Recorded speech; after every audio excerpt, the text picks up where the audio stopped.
আসসালামু আলাইকুম। এবিসি বিশ্ব সংবাদে আপনাকে স্বাগত। শুরুতে এই সংবাদ শিরোনাম, পরে বিস্তারিত।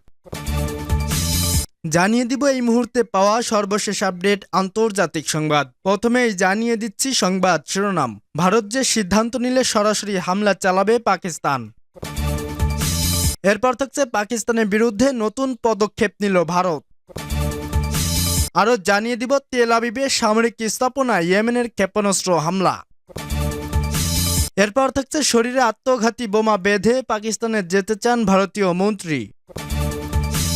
এবং সর্বশেষ জানিয়ে দিব ভারতের সঙ্গে বড় যুদ্ধের আশঙ্কা নেই, তবে প্রস্তুত থাকতে হবে। শুনছিলেন সংবাদ শিরোনাম, এখন বিস্তারিত। তবে তার আগে অনুরোধ থাকবে এই ভিডিওটিতে একটি লাইক এবং কমেন্টস করে জানিয়ে দিন কোন জেলা থেকে দেখছেন এবং শুনছেন।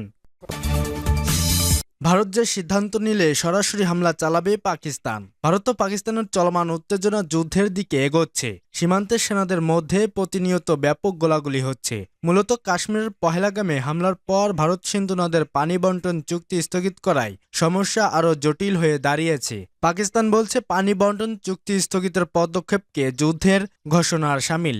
22 এপ্রিল ওই ঘটনার পর এতদিন দুই পক্ষের মধ্যে হুমকি ধামকি চললেও এবার ভারতকে সরাসরি হুঁশিয়ারি দিলেন পাকিস্তানের প্রতিরক্ষা মন্ত্রী খাজা মাহমুদ আসিফ। শুক্রবার পাকিস্তানের জিও নিউজ চ্যানেলের নয়া পাকিস্তান টকশোতে অংশ নিয়ে তিনি বলেন, এশিয়ার অন্যতম দীর্ঘতম সিন্ধু নদের পানি প্রবাহ বন্ধ করার চেষ্টা করলে ভারতের সামরিক হামলা চালানো হবে। পানি প্রবাহ থামানোর এক ধরনের আগ্রাসন, যার জবাব পাকিস্তান দেবে। খাজা মাহমুদ আসিফ বলেন, শুধু গোলা বারুদের মাধ্যমে নয়, নানাভাবে আগ্রাসন চালানো সম্ভব। পানি বন্ধ করে দেওয়া বা প্রবাহ পরিবর্তন করাও একটি ভয়াবহ আগ্রাসন।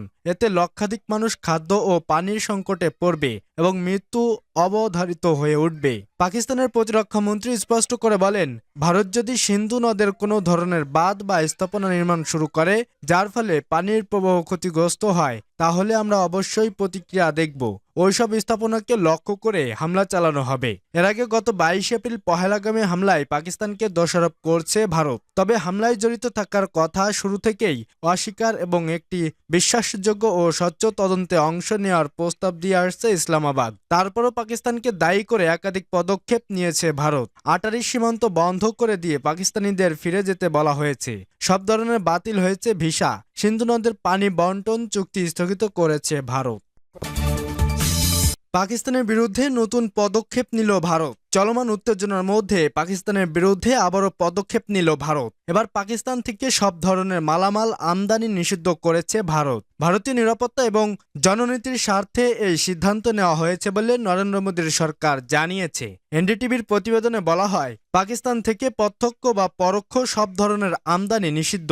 এছাড়া ভারতের বন্দরে পাকিস্তানি কোনো জাহাজ ভিড়তে পারবে না। ভারতের বাণিজ্য মন্ত্রণালয়ের বিজ্ঞপ্তিতে বলা হয়েছে, পাকিস্তান থেকে উৎপন্ন বা রপ্তানিকৃত সমস্ত পণ্যের সরাসরি বা পরোক্ষ আমদানি বা ট্রানজিট, তা মুক্তভাবে আমদানিযোগ্য হোক বা অন্যথায় অনুমোদিত হোক, জাতীয় নিরাপত্তা এবং জননীতির স্বার্থে অবিলম্বে নিষিদ্ধ করা হলো।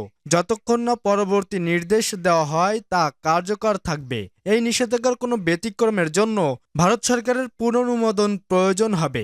ভারত ও পাকিস্তানের মধ্যে একমাত্র বাণিজ্য পথ ওয়াগা আটারি ক্রসিং পহেলগাম হামলার পর বন্ধ করে দেওয়া হয়। এরপর পাকিস্তান থেকে পরোক্ষ আমদানি চালু ছিল।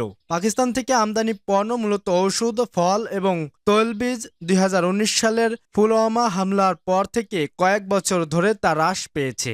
আমদানি কমার আরও একটি কারণ হলো ভারত পাকিস্তান পণ্যের ওপর 200% শুল্ক আরোপ করেছে। ফলে 2024-25 সালে ভারতের মোট আমদানির 1%-এর কমও ছিল পাকিস্তানি পণ্য।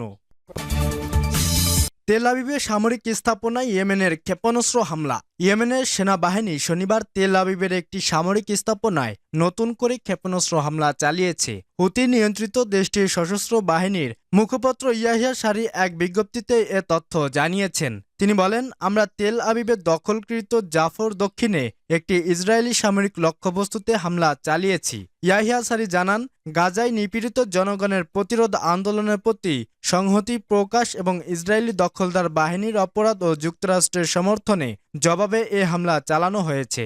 ইয়েমেনি মুখপাত্রের ভাষায়, জাফর এই সামরিক অভিযানে প্যালেস্টাইন 2 নামের একটি হাইপারসনিক ব্যালিস্টিক ক্ষেপণাস্ত্র ব্যবহার হয়েছে। তিনি জোর দিয়ে বলেন, যতক্ষণ না গাজায় আগ্রাসন বন্ধ হচ্ছে এবং অবরোধ তুলে নেওয়া হচ্ছে ততক্ষণ পর্যন্ত ইয়েমেনি বাহিনী ফিলিস্তিনি জনগণের প্রতি সমর্থনে হামলা অব্যাহত রাখবে। ২০২৩ সালের ৭ অক্টোবর গাজার প্রতিরোধ সংগঠনগুলো ইসরায়েলি দখলদার শক্তির বিরুদ্ধে চমকপ্রদ পাল্টা হামলা আল আকসা স্টর্ম পরিচালনার পর থেকে ইসরায়েল গাজায় ভয়াবহ আগ্রাসন শুরু করে। এরপর থেকে ইয়েমেনি জনগণ ফিলিস্তিনিদের সংগ্রামের প্রতি তাদের প্রকাশ্য সমর্থন জানিয়ে আসছে। সূত্র মেহের নিউজ। শরীরে প্রাণঘাতী বোমা বেঁধে পাকিস্তানে যেতে চান ভারতীয় মন্ত্রী। শরীরে আত্মঘাতী বোমা বেঁধে পাকিস্তানে যাওয়ার হুমকি দিয়েছেন ভারতের দক্ষিণ পশ্চিম অঞ্চলীয় রাজ্য কর্ণাটকের একজন মন্ত্রী। রাজ্যের অবসান, ওয়াকাফ ও সংখ্যালঘু কল্যাণ বিষয়ক মন্ত্রী বিজেড জামির খান শুক্রবার এক সংবাদ সম্মেলনে এ হুমকি দিয়েছেন। মন্ত্রী জামির খান বলেছেন, তিনি আত্মঘাতী বোমা শরীরে বেঁধে পাকিস্তানে যেতে ইচ্ছুক। গত সপ্তাহে জম্মু কাশ্মীরের পহেলগামে ভয়াবহ বন্দুক হামলার পর ইসলামাবাদ নয়াদিল্লির তীব্র উত্তেজনার মাঝে এমন হুমকি দিয়েছেন ভারতীয় ওই মন্ত্রী। রাজ্যে আয়োজিত এক সংবাদ সম্মেলনে তিনি বলেছেন, পাকিস্তানের বিরুদ্ধে ভারতের যদি যুদ্ধের প্রয়োজন হয় তাহলে সেই যুদ্ধের লড়াইয়ের জন্য প্রস্তুত আছেন তিনি। আমরা ভারতীয়রা, আমরা হিন্দুস্তানি, আমাদের সঙ্গে পাকিস্তানের কোনো সংযোগ নেই। পাকিস্তানের বিরুদ্ধে যদি আমাদের যুদ্ধ যাওয়ার প্রয়োজন হয় তাহলে আমি লড়াইয়ের জন্য প্রস্তুত। কংগ্রেসের এই নেতা বলেন, তারা যদি আমাকে পাঠাতে চান তাহলে মন্ত্রী হিসেবে আমি সম্মুখ সারিতে যেতে চাই। প্রয়োজনে আমি শরীরে আত্মঘাতী বোমা পরব। আমি নিছক মজা করছি না কিংবা অযথা কথা বলছি না। যদি আমাকে দেশের প্রয়োজন হয় তাহলে প্রধানমন্ত্রী নরেন্দ্র মোদী এবং কেন্দ্রীয় স্বরাষ্ট্র অমিত শাহকে বলবো, আমাকে একটি আত্মঘাতী বোমা দিন, আমি পাকিস্তানে যাব। এর আগে কংগ্রেস দলীয় কর্ণাটকের মুখ্যমন্ত্রী সিদ্দারামাইয়া পাকিস্তানের সঙ্গে ভারতের যুদ্ধের পক্ষ নেন বলে মন্তব্য করে দেশটিতে তুমুল সমালোচনার মুখে পড়েন। সেই সমালোচনার রেশ কাটতে না কাটতেই কংগ্রেসের নেতা ও মন্ত্রী বিজেড জামির খান পাকিস্তানের যুদ্ধে যাওয়ার পক্ষে কথা বলেছেন। ভারতের সঙ্গে বড় যুদ্ধের আশঙ্কা নেই, তবে প্রস্তুত থাকতে হবে। গত ২২ এপ্রিল ভারত শাসিত কাশ্মীরে পহেলগাঁওয়ে বন্দুকধারীদের হামলায় ২৬ জনের মৃত্যু হয়। এই ঘটনার ১১ দিন অতিক্রম হতে চললেও দুদেশের মধ্যকার উত্তেজনা এখন তুঙ্গে। এ হামলার জেরে সীমান্তের একাধিক যেমন সার্জিক্যাল স্ট্রাইকের দাবি জোরালো হয়েছে, তেমনি জনপ্রান্তে সমুচিত জবাব দেওয়ার দৃঢ় সংকল্প নেওয়া হয়েছে। শুধু তাই নয়, এ ঘটনায় ভারত সিন্ধু পানি চুক্তি স্থগিত করেছে। পাকিস্তানও ১৯৭২ সালের সিমলা চুক্তি থেকে সরে আসার পাল্টা হুমকি দিয়েছে। এছাড়া উভয় দেশ একে অপরের নাগরিকদের বহিষ্কার করেছে এবং কূটনৈতিক মিশনের সংখ্যা কমিয়েছে। এর আগে ২০১৯ সালের পুলওয়ামা হামলার পর থেকে বর্তমান উত্তেজনা সবচেয়ে গুরুতর রূপ নিয়েছে। ওই হামলায় ৪০ জন ভারতীয় সেনা নিহত হওয়ার পর ভারত পাকিস্তানের মাটিতে বিমান হামলা চালিয়েছিল। ২০২১ সাল থেকে যুদ্ধবিরতি চুক্তি কার্যকর থাকা সত্ত্বেও সাম্প্রতিক দিনগুলোতে নিয়ন্ত্রণ রেখা বরাবর উভয় দেশের মধ্যে গুলির বিনিময়ের ঘটনাও ঘটেছে।